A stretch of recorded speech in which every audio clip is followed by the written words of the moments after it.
et sous la protection du tyran qui voulait tuer tous les bébés, ben Allah Ta'ala voulait faire comprendre à la maman de Pharaon, à la maman de Moussa alayhi salam, que la promesse d'Allah devait se réaliser, qu'Allah Ta'ala ne l'avait pas abandonné. Et ça, c'est une leçon pour tous les musulmans. Quand on est dans un problème, dans une situation difficile, si on a mis notre confiance en Allah, on doit être persuadé qu'Allah Ta'ala va nous aider. Même si nous voyons les circonstances sont difficiles. Là, les circonstances n'étaient pas difficiles. Les circonstances étaient catastrophiques. L'enfant naît pendant l'année où on tue tous les mâles, tous les garçons. Deuxième problème, l'enfant était perdu. Dans le fleuve, on ne sait pas où il est. Est-ce qu'un crocodile l'a déjà mangé? Personne ne le sait. Troisième problème, l'enfant est tombé, si on pouvait dire, en créole, on dirait en français, on dit dans la gueule du loup. Passez-moi l'expression. L'enfant est tombé dans le pire des endroits, avec ce tyran qui ordonne de tuer tous les bébés. Mais Allah a fait en sorte que le cœur de ces gens change, et que leur cœur devienne attaché à cet enfant, et qu'ils décident de ne pas le tuer. Ça, c'est la première victoire. Deuxième victoire, mais c'est une victoire un goût amer. Mon fils reste vivant, mais il n'est pas auprès de moi. Deuxième victoire, Allah Ta'ala fait en sorte que cet enfant ne puisse boire du lait qu'avec sa mère naturelle. Et donc, non seulement l'enfant est confié à la mère, mais l'enfant est confié à la mère dans sa maison. Et donc, loin de Pharaon, donc Moussa, la maman de Moussa alayhi salam, elle obtient son fils et elle obtient la garantie de la protection du roi, du tyran. Donc, toutes les circonstances ont été réunies pour qu'il y ait la quiétude, elle puisse élever cet enfant avec toute tranquillité et la protection. Ça, c'est le destin, la décision d'Allah pour que la maman de Moussa alayhi salam comprenne que la promesse d'Allah devra se réaliser. Vous voyez? Maintenant, le reste de l'histoire, on connaît quand Moussa alayhi salam, il grandit, il va annoncer à Pharaon qu'il est le prophète d'Allah et tout. Ça, c'est une histoire plus ou moins connue. Mais nous, ce qu'on voulait préciser, c'est comprendre comment Allah Ta'ala, il avait organisé les choses pour que sa promesse se réalise, pour que Moussa soit protégé, élevé et qu'il puisse un jour faire chuter la tyrannie de la tyrannie de Pharaon. Également une autre histoire, l'anecdote, on ne va pas être trop long. Moussa alayhi salam, lorsqu'il se rend dans le village, il voit deux personnes qui sont en train de se battre. Il y a un qui fait partie de sa tribu, et l'autre c'est un de Qibt, les Coptes, comme on a dit tout à l'heure. Alors celui qui fait partie de sa tribu, il appelle, oh Moussa, viens m'aider. Alors Moussa alayhi salam, fawakazahu Moussa, il a donné. Dans certains commentaires, il dit que c'était une claque qu'il a donnée. D'autres, il dit que c'était un coup de bâton et il l'a tué immédiatement. Ça nous fait comprendre comment Moussa alayhi salam, c'était quelqu'un de très fort physiquement. Une claque, ou alors un coup de bâton et cette personne est décédée immédiatement. Donc ça, c'était une petite anecdote pour qu'on comprenne la force physique de Hazrat Moussa alayhi salam. Autre petite anecdote, c'est lorsque Moussa alayhi salam arrive près d'un endroit de Madian, il voit qu'il y a des gens qui sont en train d'abreuver leurs animaux, mais il y a deux femmes qui sont en retrait. Il dit, mais qu'est-ce qui se passe? Il dit que tant qu'ils n'ont pas fini, nous on ne va pas aller amener nos animaux. Et dans certaines sources, il est dit que où il y avait le puits, il y avait une grosse pierre. Et lorsque les gens avaient terminé d'abreuver leurs animaux, de prendre de l'eau, ils avaient remis la pierre sur le puits. Il dit, c'est une pierre tellement lourde qu'il fallait 10 personnes pour lever. Et ils ont laissé ces deux pauvres femmes avec le troupeau sans les donner accès à l'eau.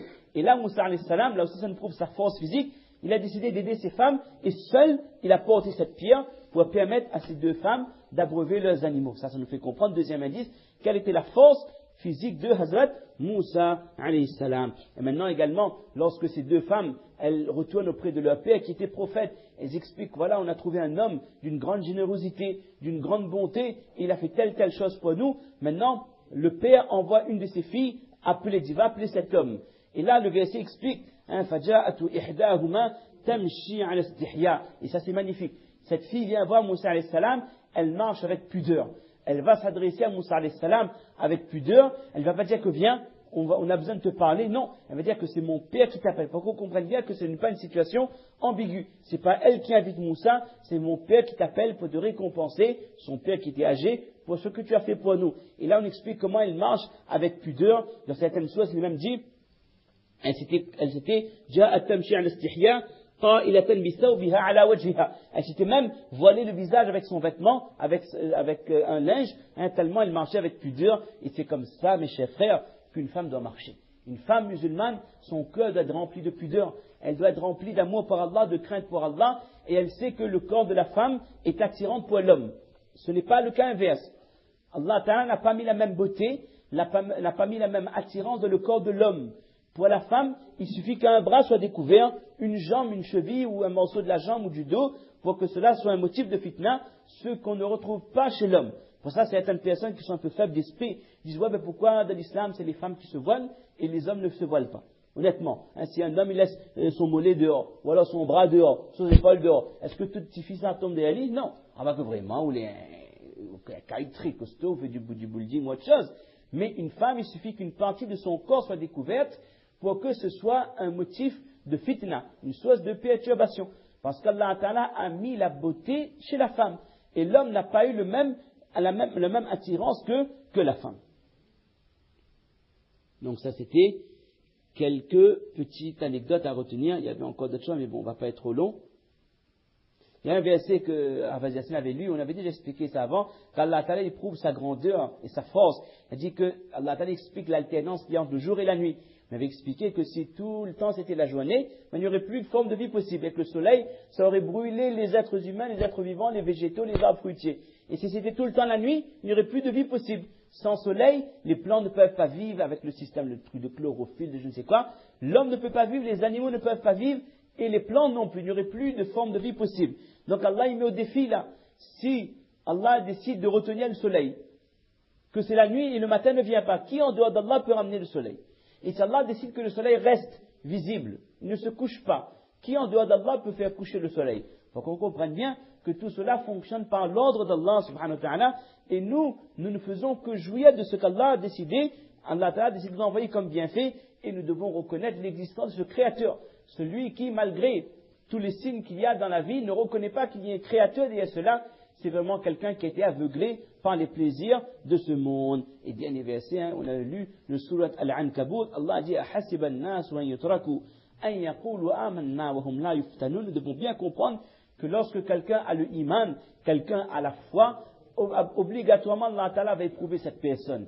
Et principalement lorsqu'une personne décide de se convertir, d'entrer dans l'islam, assurément cette personne va être éprouvée, car Allah Ta'ala aime éprouver les gens pour voir qui est sincère dans ce qu'il va faire. C'est pour ça que le prophète avait dit Ashaddun nas bala'an al-anbiya. Les gens les plus éprouvés, c'est qui? C'est les prophètes. Thumma as-salihun. Ensuite les gens pieux. Thumma al-amthal fal-amthal.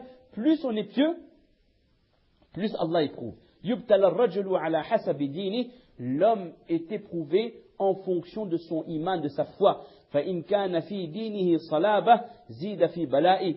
Si votre foi est solide et ferme, Allah envoie encore plus d'épreuves, car Allah sait que vous pouvez supporter les épreuves, mais Allah également, il sait surtout quel degré il peut vous donner, quelle récompense qu'il peut vous donner à travers les difficultés de la vie, récompense qu'un homme ne peut pas obtenir juste à travers ses ibadat. Qu'Allah donne un tawfiq de comprendre ces quelques paroles, de mettre en pratique, de propager à nos mères et à nos sœurs, et que nous comprenions la grandeur d'Allah et nous ayons une compréhension, une approche plus claire de la notion de destin qui est parfois complexe, mais nous comprenons que lorsqu'Allah décide de quelque chose, Allah il peut le faire appliquer avec ou sans intermédiaire. Subhana rabbika rabbil izzati amma yasifun wa salamun ala al-mursalin alhamdulillahi rabbil alamin.